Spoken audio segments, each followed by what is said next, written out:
Merry Christmas and a Happy New Year. The Chennai Silks. Let the celebrations begin. GV Prakash இசையமைப்பில் கடைசியாக Amaran, lucky Bhaskar ஆகிய படங்கள் வந்தன. அதில் இடம்பெற்ற இசை பெரும் வரவேற்பை பெற்றது.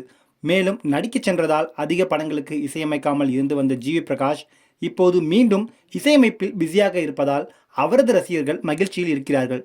இந்த சூழலில் சமீபத்தில் தனியார் ஊடகம் ஒன்றுக்கு அளித்த பேட்டியில் அவர் பேசியிருக்கும் விஷயம் சமூக வலைதளங்களில் ட்ரெண்டாகி இருக்கிறது. தமிழ் சினிமாவின் குறிப்பிடத்தக்க இசையமைப்பாளர்களில் ஒருவர் ஜிவி பிரகாஷ். இடையில் நடிக்கச் சென்ற அவர் இசையமைப்பதை குறைத்து கொண்டார். ஆனால் அவர் தொடர்ந்து இசையமைக்க வேண்டும் என்பதுதான் அவரது ரசிகர்களின் வலுவான கோரிக்கையாக இருந்தது. சூழல் இப்படி இருக்க தொடர்ந்து அவர் மீண்டும் இசையமைக்க ஆரம்பித்திருக்கிறார். அந்த வகையில் அமரன், லக்கி பாஸ்கர் ஆகிய படங்கள் அவரது இசையமைப்பில் அண்மையில் வெளியாகின. அடுத்ததாக good bad ugly, Sudha Kongara இயக்கத்தில் சிவகார்த்திகேயன் நடிக்கும் படங்களுக்கும் இசையமைக்க கமிட் ஆகி இருக்கிறார் ஜிவி பிரகாஷ். இதற்கிடையே ஜிவி பிரகாஷ் தனது மனைவி சைந்தவியை பிரிவதாக சில மாதங்களுக்கு முன்பு அறிவித்தார். அதனை சைந்தவியும் உறுதிப்படுத்தினார். இவர்கள் திருமண வாழ்க்கையிலிருந்து வெளியே வந்தாலும் இசை கச்சேரிகளில் ஒன்றாகவே பயணப்படுகின்றனர். சமீபத்தில் கூட நடந்த ஒரு கான்சர்ட்டில் சைந்தவி பிறை தேடும் விரைவிலை பாடலை பாடினார்.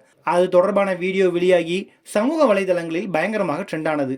இந்நிலையில் தனியார் ஊடகம் ஒன்றுக்கு ஜிவி பிரகாஷ் அளித்த பேட்டி ஒன்றில், நான் அனைத்து சூழல்களிலும் வேலை செய்து கொண்டுதான் இருப்பேன்.